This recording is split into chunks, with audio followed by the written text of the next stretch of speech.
Hello, welcome to Tutorsome. Today we will be doing this chapter, which is Tissues Exemplar Problems from NCERT. Today we'll be having a lot of fun doing these, so let us start. Which of these following tissues has dead cells? So it's for class 9 tissues only. So it says NCERT Exemplar. Which of the following has dead cells? Sclerenchyma. Find out the incorrect sentence. First, it's saying parenchymatous tissues means parenchyma has intercellular spaces. This is of course true. Why parenchyma are found in all soft parts of our plant, and hence its intercellular spaces must be very big. Then it's saying collenchymatous tissues are irregularly thickened at corners. That means that collenchymatous tissues, they are thick in the corners. So now, do you know is it true or is it false? Well, actually, collenchyma tissues are elongated cells and they are irregularly thickened at the corners. Yes, they are somewhat very thick at the corners and they are elongated and they are thick at the corners, and they are made up of substances which are cellulose and pectin, and they are found under the epidermis. Apical intercalary meristems are permanent tissues. Apical and intercalary meristems are meristematic tissues. So this is false. Meristematic tissues in its early age lacks vacuoles. Yes, it does lack vacuoles. Meristematic tissue, when its early age is there, it is meristematic tissue only, and it has almost no vacuole or very little vacuoles. When these meristematic tissues reach a certain size, they stop dividing themselves into more or less cells, and hence they form permanent tissues. So the only one which is wrong of all of them is this, right? Quite easy. This was wrong. Okay, then we have this. Girth of stem increases due to what? Basically, the girth of the stem increases due to lateral meristematic tissues. The lateral meristem, actually it includes cambium, right? Which is again responsible for the secondary growth of the plant. Basically, lateral meristem is responsible for the increase in the girth of the stem, or it can increase the thickness or the width of the stem. It is found beneath the bark, like the cork cambium, and in vascular bundles of dicot roots and stems, okay, as thin layers. It is composed of such initials which divide mainly in one plane, means they divide in one plane, they can be cut through one axis and increase the thickness of the stem. So that is the thing. Which cell does not have perforated cell wall? We know that phloem has perforated cell wall and all that. So phloem, of course, contains sieve tubes and companion tubes. So no way it is sieve tubes and companion tubes. Then from tracheids and vessels, do you know what the correct answer is? Basically, it's tracheids. Tracheids are dead cells having a tube-like shape with a tapering end, and they do not have any They do not have any perforations. Intestine absorb the digested food materials. What type of epithelial tissues are responsible for that? Now let's understand this nicely. First of all, see, intestine absorbs digested food materials, very much correct. What type of epithelial cells are responsible for that? If you see the first option, stratified squamous epithelium cells are found in parts of the body we know where constant abrasion takes place. Suppose the outer layer of skin, inner lining of mouth, esophagus, vagina, etc. Right? They are not responsible for the absorption process at all. Means a constant abrasion is not taking place. So it's not stratified epithelium cells. If you look at option B, that is columnar epithelium, that is the correct option, because in the whole digestion process the intestine plays a very crucial role in the absorption, and the columnar epithelium is situated in the digestive tract of the stomach, small intestine and colon. Columnar epithelium are responsible for the absorption of the digested food materials. The small intestine actually acts as a protective barrier to bacteria and other microbes, but it permits the absorption of digested food materials. That too we know. And if you look at option C, spindle fibers. So basically spindle fibers are protein structures that arise from centrioles in a cell during mitosis, right? So no way it is the correct answer. And then option D says cuboidal epithelium. Okay, so cuboidal epithelium is located in the kidney, glandular ducts, ovaries, thyroid gland, means which functions in protection, secretion, absorption, etc. So final answer, we come to a conclusion that columnar epithelium is the correct answer. Then a person met with an accident in which two long bones of hand were dislocated. Which among the following could be the possible reason? Two long bones have been dislocated, but these two long bones, they were attached, right? They were of course attached. When the person met with an accident, only then did it get dislocated. Now very if you see really keenly, right? Now just think. The thing is, two bones are attached to them, like two bones are attached to each other through what? Through ligament.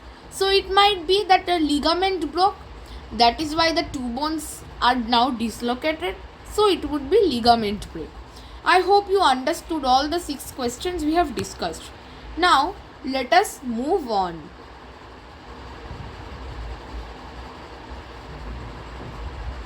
In this chapter, in this video, we will only discuss the MCQs.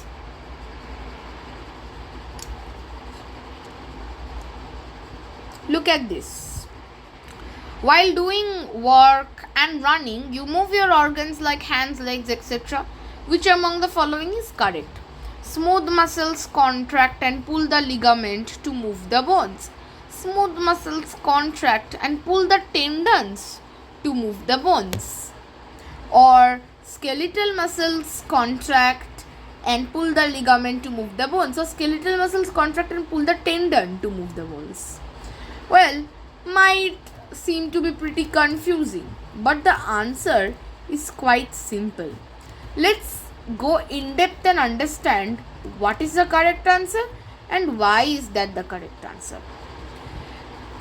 Well, in this, our correct answer is D, that is skeletal muscles contract and pull the tendon to move the bones.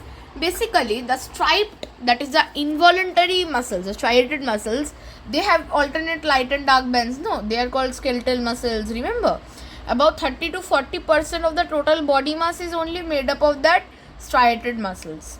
These muscles connect to the bones and they allow an individual to perform a wide of ranges of movements, functions like playing, dancing, singing and whatnot.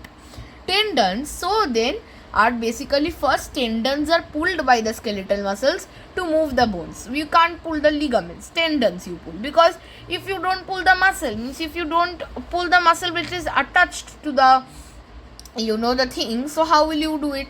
And tendons are the ones who attach muscle and bones. No, ligaments are the ones who attach bones to bones. So that is why our correct answer will be D.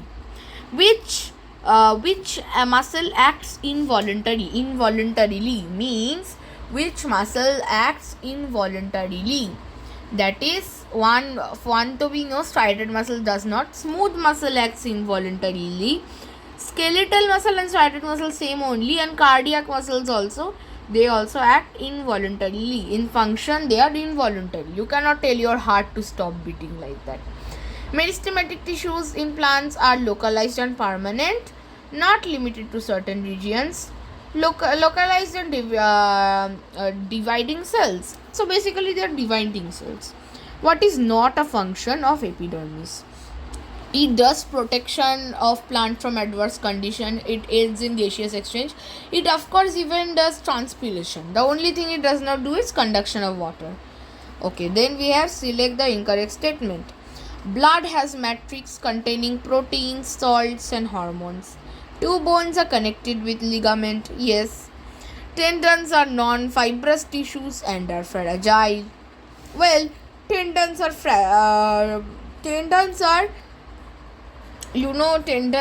tough, white, thick cords of fibrous tissue. So this one is of course a false statement. And cartilage is not a form of connective tissue. That is also false. Cartilage is not a form of connective tissue. That is absolutely false. Cartilage is a skeletal connective tissue. Right. So, we conclude that yes, this is also true, that cartilage is a form of connective tissue. These ones are also true. The only one which is not true and is false are that tendons are non-fibrous tissues. Basically, tendons are fibrous tissues. They have great strength, but well, they have some limited flexibilities. Okay, so it is C. Cartilage is not found in, we found it in the tip of nose, we found it in the pinna of the ear, okay, all that. Of course, you can't get cartilage in kidney. And cartilage is found in the, in the respiratory system, in the windpipe walls also cartilage is found. Of course, that is very hilarious. How can you find cartilage in kidney? Other than that, in all these three places, cartilage is found. Then we have this, fats are stored in, easiest question ever, adipose tissue.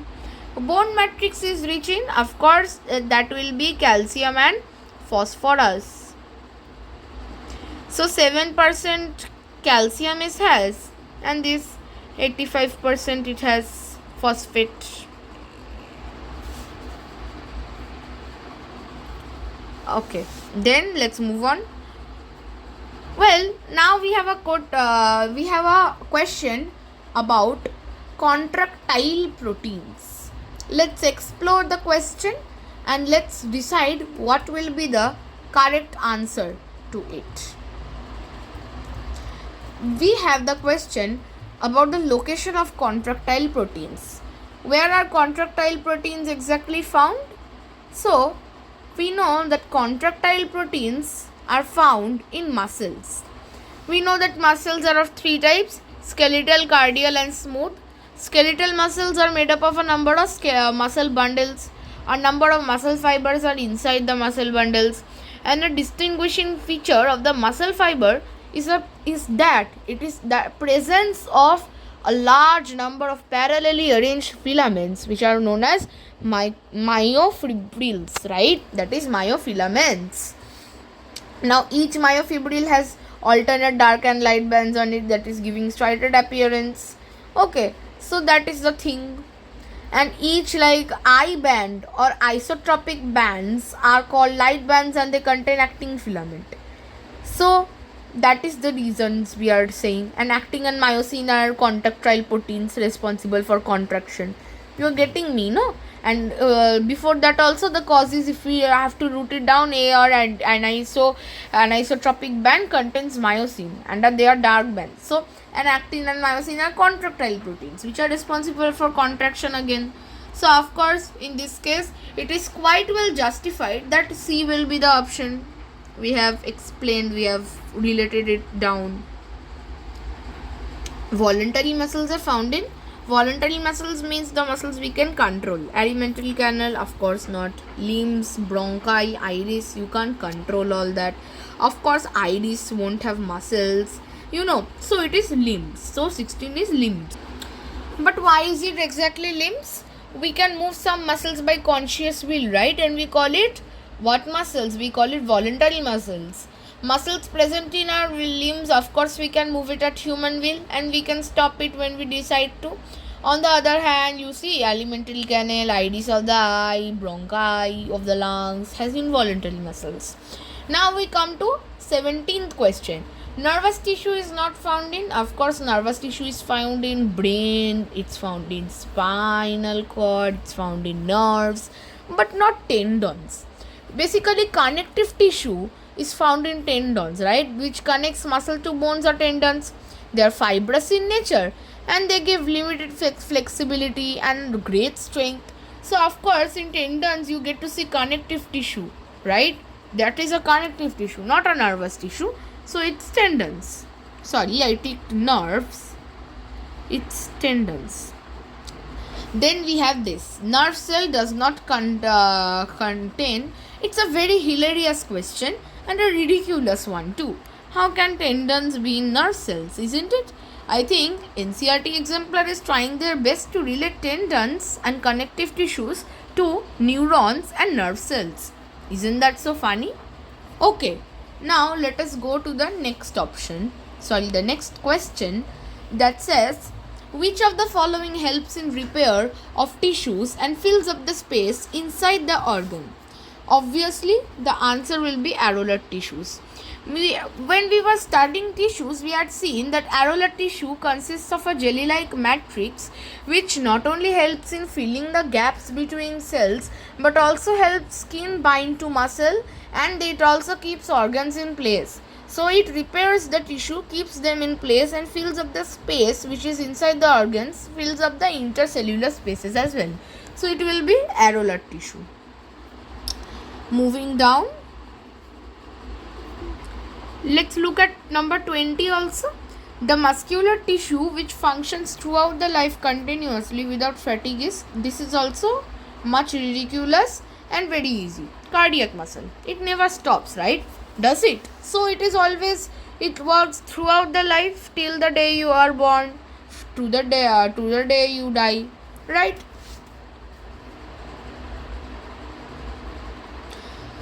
Okay. Then we have question number 21. This is also quite easy. It's a theoretical question.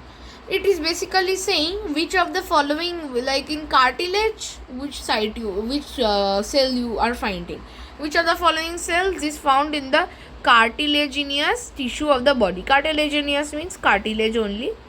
So it is of course chondrocytes, which are again they are embedded in chondroitin, that is the matrix. Excuse my bad handwriting. It's on the pad, so it is quite difficult to write it down.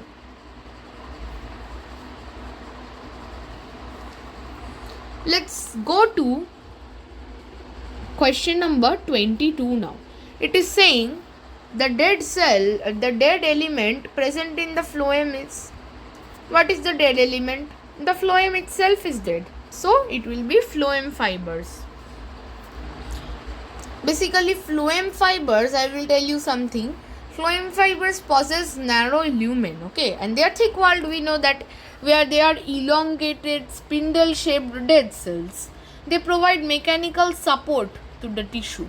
Sounds like muscular tissue, isn't it? Phloem parenchyma are thin-walled living cells of parenchyma. They have two functions. One is lateral foot conduction, matlab ki two-way bidirectional foot conduction and storage. Except phloem fibers, all the phloem cells are living cells. The phloem itself is only dead. All the other ones are living. Okay, then we have question number 23rd question is, which of the following cells do not lose their nucleus at maturity? Okay, red blood cells do lose their nucleus, vessels, sieve tube cells, all of them do lose. Only companion cells will be the answer we can give. Then 24th, well, in desert areas we know that the rate of water loss gets reduced due to the presence of cuticle will be the correct answer. Cuticle, what is the cuticle? Wax and cuticle is thickened, like epidermis is thickened by wax and cuticle, no? It is basically a protective layer covering of the epidermis of a leaf. Young shoots and other radial parts which are above the ground of a plant. Okay, it contains lipids and polymers which are impregnated with wax. This minimizes the effect of heat and it also reduces the loss of water. Don't you think Rajasthani trees should have more cuticle in it? Yes. Well, a long tree has several branches. Well, okay. The tissue that helps in the conduction of water, all the branches is very easy, right? It's xylem parenchyma. But why not xylem vessels? Why only xylem parenchyma? Let's understand why didn't we select xylem vessels. But first let's understand why select xylem parenchyma. Xylem is a complex tissue, we know. It is consisting of these things, that is vessels, tracheids. So the xylem is consisting of vessels, tracheids, xylem parenchyma and xylem fibers. The main function of the xylem is water and mineral conduction, that is one way, unidirectional. Tracheids and vessels transport waters and minerals vertically upwards. Okay, the xylem parenchyma stores the food and helps in sideway conduction of water. Okay, so that is the thing. Sideway conductions of water is done by xylem parenchyma. But the tracheids and vessels, they transport water and minerals. So it will be xylem parenchyma and not xylem vessels. Let's see below. If the tip, now the next question, if the tip of the sugarcane plant is removed from the field, even then it keeps growing only. This is due to the presence of, means the sugarcane field is now, the sugarcane plant is now fully developed, its tip is also removed, can't do apical growth, but it still keeps growing. How? It is due to the presence of intercalary meristem. Intercalary meristem, from between only it starts. Like from the places where stem is attached to the leaves towards the base of the leaves, it starts. No. So that is why. So stem located at the base of the leaves or nodes and leads to the increase in the length of an organ such as leaves and internodes of is intercalary meristem. They are responsible for the longitudinal growth of the plant. Hence length of the sugarcane still keeps increasing even if you cut down the tip. Then we have question number 27. After this we have only 6 questions left.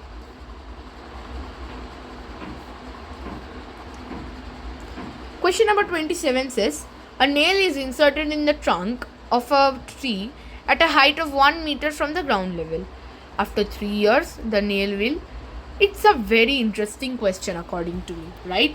So basically, you know, longitudinal growth in the stem always takes place on the top.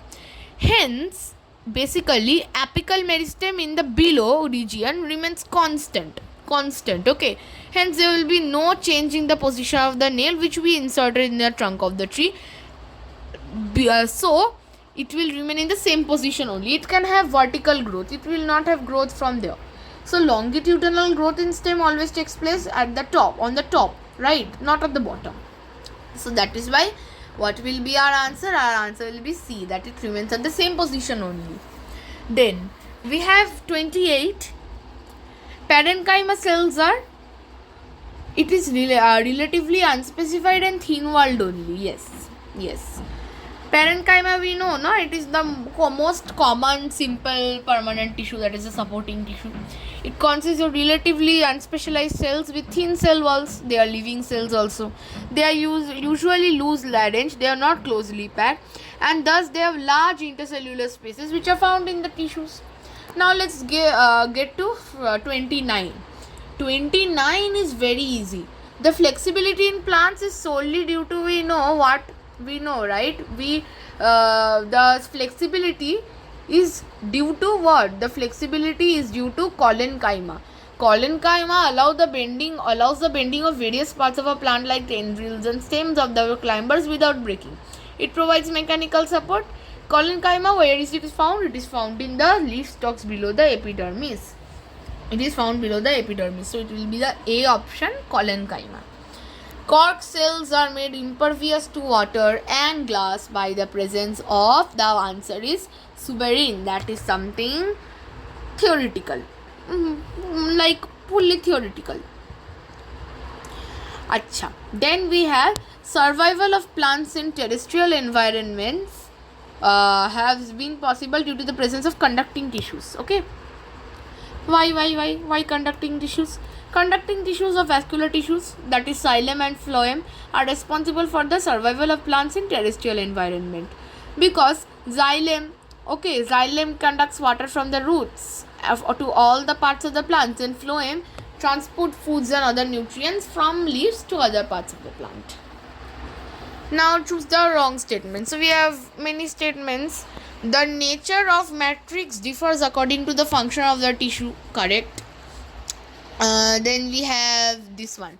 Fats are stored below the skin and in between the internal organs, yes, in the form of adipose tissue. We have then this epithelial tissues have intercellular spaces. No, epithelial tissues are always continuous. They are found in sheets. They do not have any kind of intercellular spaces. And cells, so this will be only the wrong statement, correct answer. Acha, then we have cells. The striated muscles are multinucleated and unbranched. Yes, they are. Multinucleated, one more also muscles is there. Can you recall which one? It's cardiac muscles. Hence, it was a matter of debate whether cardiac muscles, heart muscles are there functionally, though they are involuntary, but structurally they are short. But short is not the characteristic of anybody, neither the skeletal ones, not the smooth ones. But they are cross-striated and multinucleated, just like skeletal tissues. But again, functionally they are like smooth muscles. They are involuntary. We have the last one. We have the water conducting. Now here it is very easy. Basically, the water conducting tissue generally present in the gymnosperm. What we call it? We call it tracheids. Give me a chance to explain this. Vessels are present in gymnosperm. Vessels are absent, right? Vessels are absent, not present. Vessels are completely not there in gymnosperms. Sieve tubes are there in phloem. Hence, they have no role in conduction of water.